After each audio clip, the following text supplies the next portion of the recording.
Welcome back to the shop. This is the second part in the making of the magazines for the miniature M1911, and this time we will start to machine the actual magazine tubes. I already have 5 of these magazine tubes welded up and cleaned up so we can proceed. But to hold them in the vise to do the milling operations, because these parts are pretty thin and might collapse in the vise, I'm going to make a filler piece. This is my drawing of the filler piece that will fit into the magazine tube and will take up the clamping force, so I can crank down the vise on the part and nothing goes flying or warps due to the clamping pressure. So let's start, go over to the milling machine and rough out this filler piece. Okay, we're over at the milling machine. First we're going to machine the height of this piece, and this needs, according to my drawing, to be 11.12 millimeters. I put the part on 2 parallels and clamp it down. This side is rough sawn and this side is the drawn surface from the profile. I cut this out. So first we'll machine down the rough sawn surface. Then we will flip the part around and finish it to 11.1 millimeters.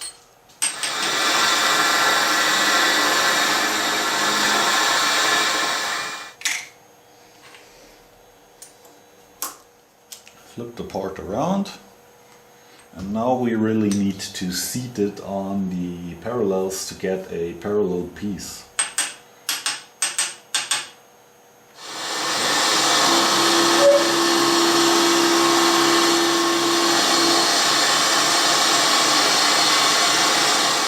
So let's take a measurement, and we are at 11.5 millimeters. On both sides, and now we do our final cut down to 11.1 millimeters.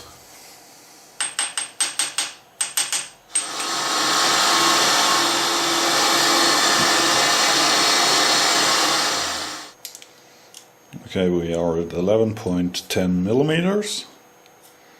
That's what we wanted. And now we need to find the right parallel for this job. I need less than 4 millimeter step up here, but I don't really have the right parallel for this job. I take my box with old worn out gauge blocks and cobble together. My jaws are 35 millimeters high and I want a step on top with about 2 millimeters, so I need 33 millimeters. And if I'm lucky, 2.5 millimeters. This will also my stack of gauge blocks in here, and I can put my part onto it. And now it's a matter of machining this piece down to 4.05 millimeters.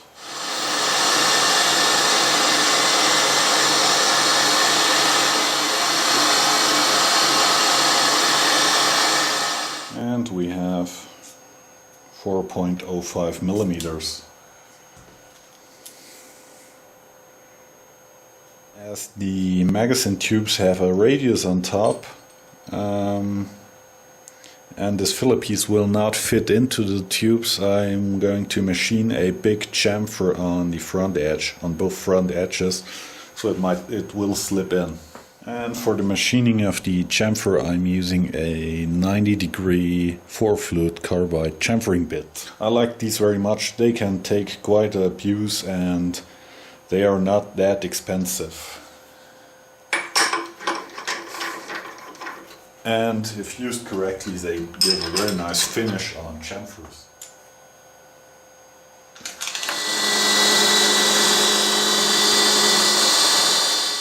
And as you see, it left a very nice finish here. Now I'm going to turn the part around and do that same cut again.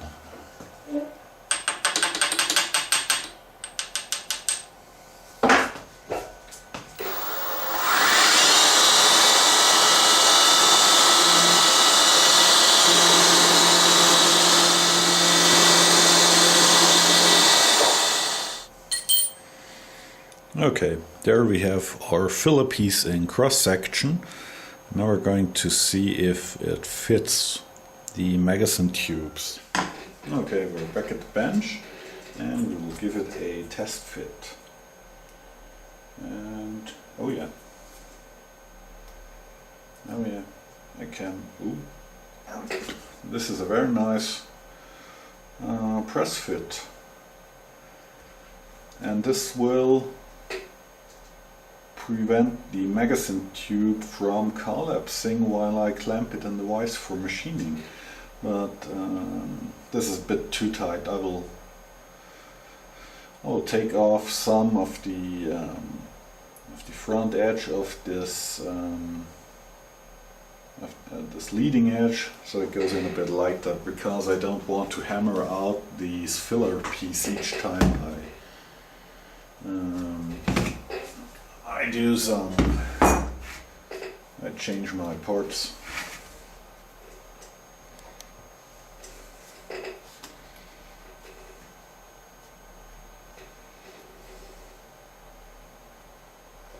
Okay, let's draft this out. Yeah, this is a bit too tight for a filler piece.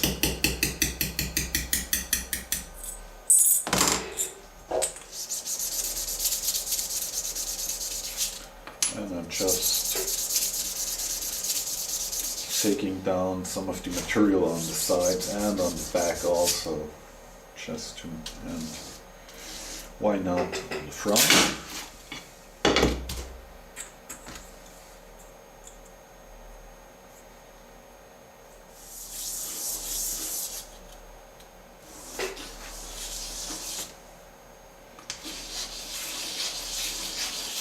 Try it again, and that seems to be good. Oh yeah. I don't need a hammer to hammer it out. I can just push it out now. That's the fit I was looking for. Okay, now we're going to cut the angle on the bottom of the magazine tubes. I already set up my small grinding vise in the big milling machine vise and put a magazine tube with the inner core that I made before into the smaller vise. Now I need to set up this small vise at an angle of 9 degrees, and I'm going to use my sine bar for this. Let's go over to the bench, set up the sine bar and come back to the milling machine. We're over at the bench and here is my sine bar. This is a shop-made sine bar of a scissor type. It has a fixed base and a swiveling sine blade. It's locked by this thumb screw and you can adjust it in that direction. You put your slip gauge stack below this roller and you get your angle on this, between this and this bottom surface. On this side there is also a fence that can be removed and dropped down, and also you can put this fence on this side to align the sine bar with the edge of a workpiece or the work holding device you're trying to align. So let's calculate the gauge block stack and set it up. This has a sine length of 65 millimeters and the angle we want to set is 9 degrees, so we're going for 9 sinus multiply by 65 and we get 10.168 millimeters. To adjust this sign bar for 0, you have to stack up 1 millimeter. That means +1. That means we need a stack of 11.17 millimeters. 1.68 blah blah blah, but we will round it up to 1.7. That's more than accurate enough for this job. That means we need a 0.7 millimeter, a 0.1 millimeter, and a 9 millimeter gauge block.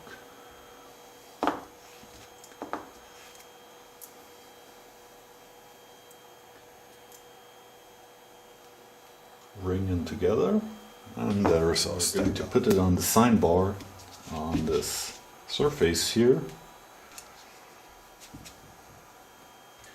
and drop down the blade, lock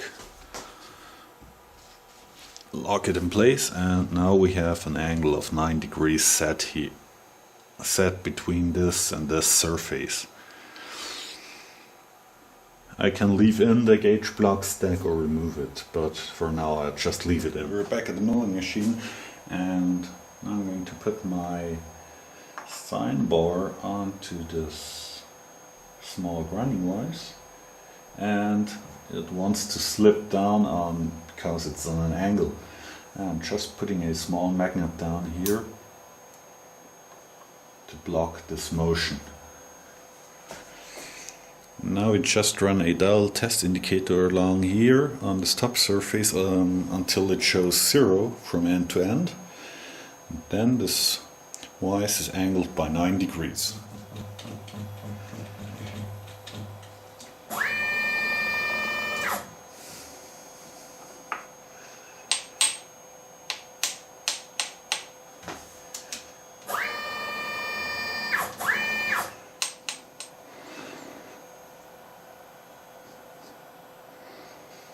And there you have it, 0, 0, almost 0 from end to end. That's. Now I'm going to clamp the big vise down, and we have our small vise set on this angle. I have my filler piece, I put it in. Okay, I pushed the core up as far as I could because the magazine tube is slightly warped on the end.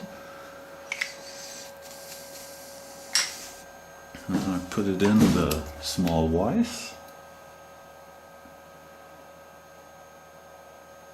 and clamp it. Because of the filler piece in the magazine tube, I can crank down pretty good without having to fear that I might collapse or warp the actual part. And I'm just running along a 6mm 3-flue carbide end mill.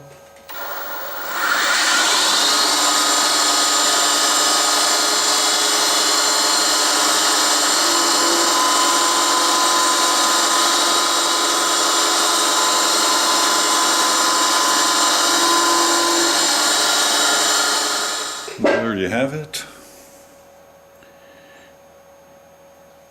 Cleaned up all around, and if I push out the filler piece,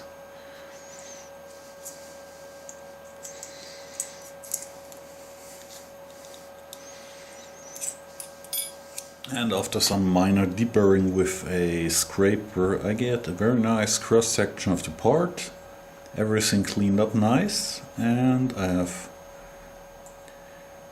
nice crisp edges with a. Even before deburring there wasn't too much of a burr because of the filler piece. The filler piece didn't allow the end mill to create any burr on the inside. It just pulled out some material off on the outside where the end mill, the cutting edges of the end mills exited the workpiece.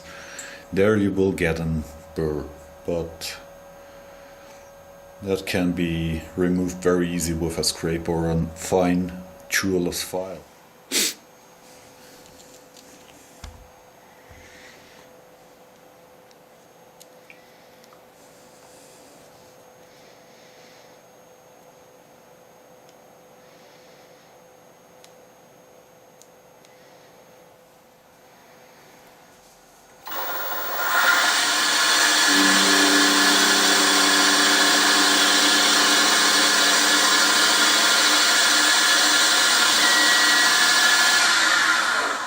Okay, we're going to cut the magazine tubes to length. The target length is 40.81 millimeters, and I'm just going to put them in the vise like this against this stop block, which is a old gauge block, and run a 6mm 3-flute carbide ML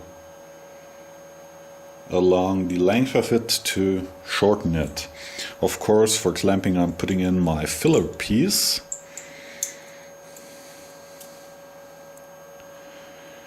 Give it some stability. Pushing the part against the stop, give it a solid clamp, not too hard, and running the end mill across. I'm running it at a pretty high speed, about 3000 RPM, but a low feed because I don't want to take chances of catching the thin sheet metal on the end mill.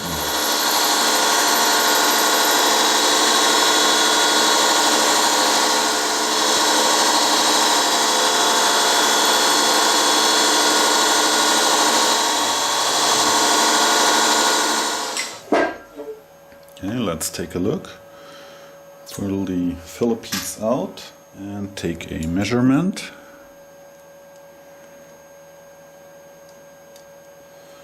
40.85 millimeter. Target was 40.81, so as I still have to machine the upper contour here on the magazine tubes, I'm not too worried about this length right now. Okay. Drilling the holes in the side of the magazine tubes, I pre-drilled my filler piece with big 4mm holes to give the drill clearance when it goes through, because when I have the 1.3mm holes that the small drill makes in this filler piece, any misalignment of the filler piece might result in a broken drill.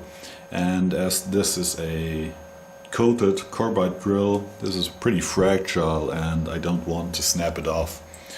That makes $5 gone. I put my filler piece in. Make sure it's not proud of the magazine tube on this side. I have some gauge blocks stacked up here in my vise against the stop, and I have a sacrificial piece of brass on top to drill in, because even if these are just setup gauge blocks, they are worn out and not anymore used for measuring. I don't want to drill in because they are hardened, and that's why I use a piece of brass where I can drill in. Also, it reduces the burr on the exit of the part. So, laying my part on the brass, pushing it against my stop block here, making sure the stop block contacts the actual stop, and close up my vise.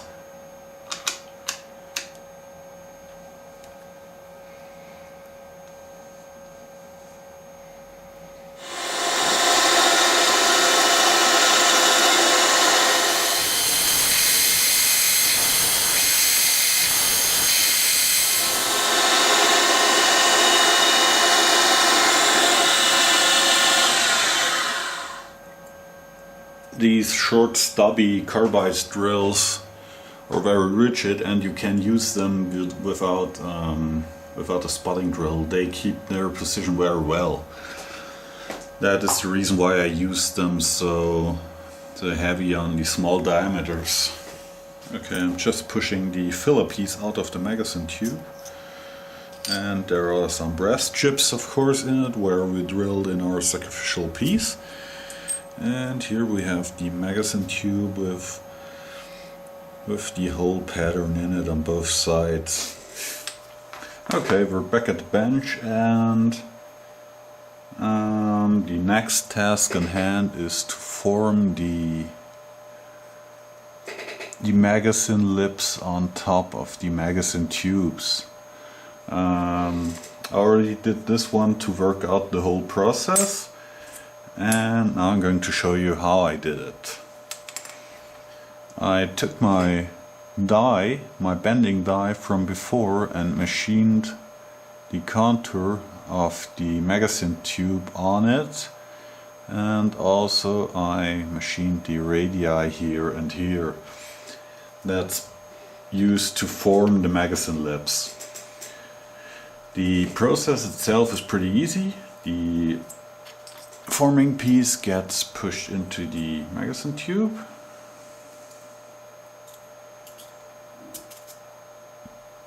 All the way up. There will be made one relief cut to the back side with a fine jeweler's saw, and then the material is just peened over slightly onto the forming piece. After that, the forming piece is removed and the magazine lips are machined to size on the CNC with a 2mm end mill to a final width of 2.6 millimeters. Okay, over at the benchwise, we're taking our magazine tube. Of course, we put again our filler piece in so we don't crush it in the vise, and clamp it on. Okay, and I'm just using a file to remove some of the material.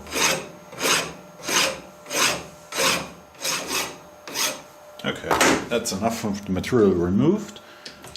Now we're going to take our relief cut. I have a very fine scribe line here. I don't think you can see it in the camera, but I will go down to this depth with the jeweler's saw. This is the jeweler's saw. This is a very fine pitched saw blade. That's only 0.25 millimeters thick. Okay, this is a bit tricky to get started. I'm just cutting right behind the back wall.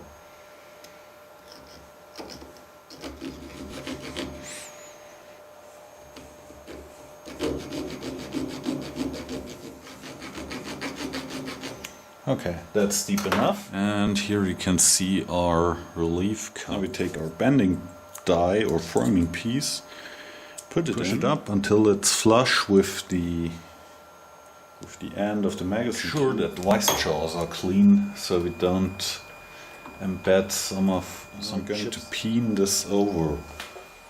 And I'm just going to tap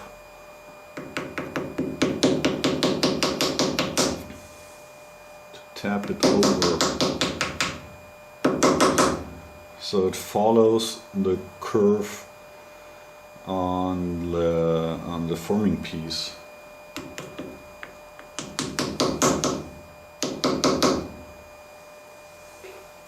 Same on the back side.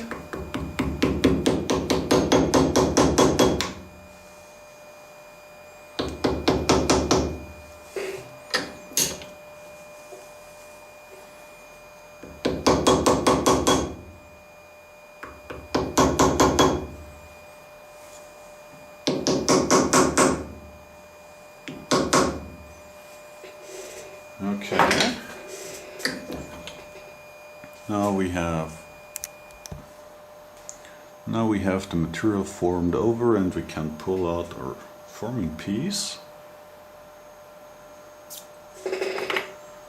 And you can see that we have our magazine lips here. Now this opening must be widened to 2.6 millimeters. So we go over to the milling machine and do that. Just putting the part in the vise, hold the jaw on pressure with my finger, and using a gauge block on the right side of the vise, push it against my part, against it, until it's flush with the jaws. Then I'm tightening the vise. But before I used this 2mm high-speed steel end mill, and it didn't work out too good, so I'm gonna take a look if I have something better in my arsenal. Oh yeah, I have this nice 2mm 4 flute high helix carbide end mill that I'm going to use.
Okay, this carbide end mill worked out way better than the high-speed steel 3-flute end mill.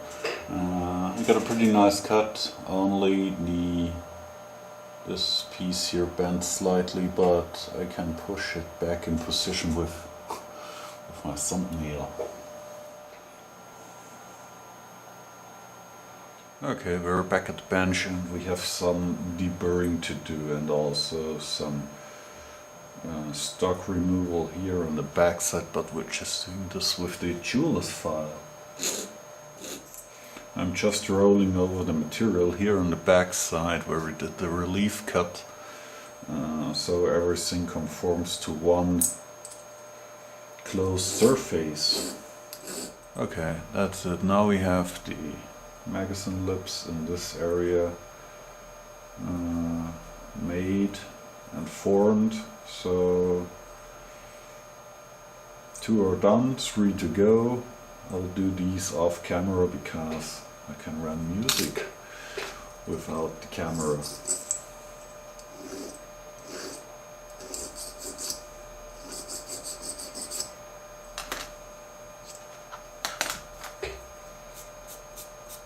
Okay, we're going to cut this curve on top, this compound curve on top of the magazine tube on the pantograph machine, and what I'm going to do is I'm using 2 templates. With the first template I'm going to cut the full radius all around, and then I'm changing my templates and I'm machining this small notch down here. There will be a slight step left, but this is going to be removed by handwork with files, maybe with the die grinder, but for now we're doing the machine work. I have everything set up, the axes are in position, and now I just need to align my part. My 0 is against the fixed jaw, and I'm using this set of gauge blocks for a vice stop. So my part protrudes 9mm out of the vise.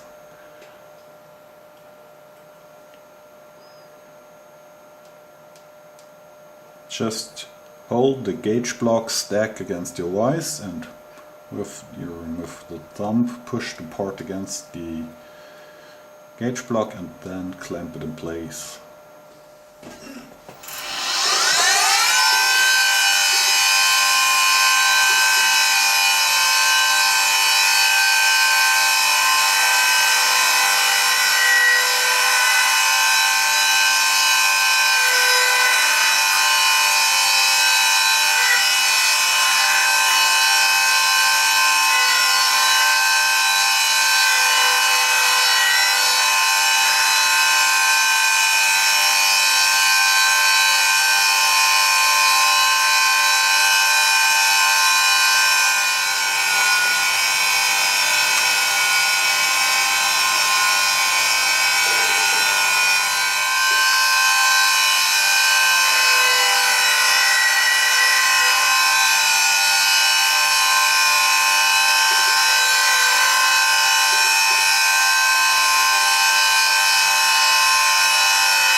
Okay, that's it. That was all the machining that has to be done for this feature.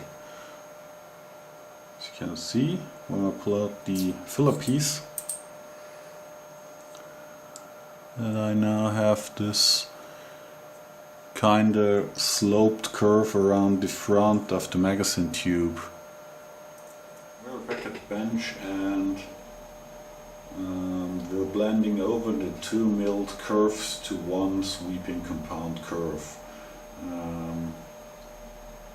This one on the right side I already have done. You can see that this straight section goes over into the curve up here and runs out in a radius on top.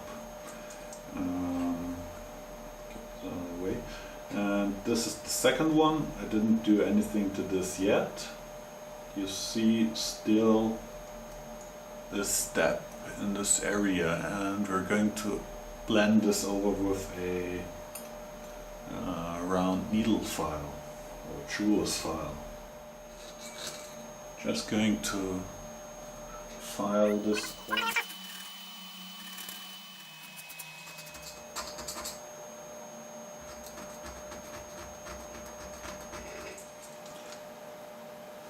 Okay, just to wrap it up again, these are the 5 magazine tubes we finished now, and they came out very good. I'm very satisfied in the way how they came out.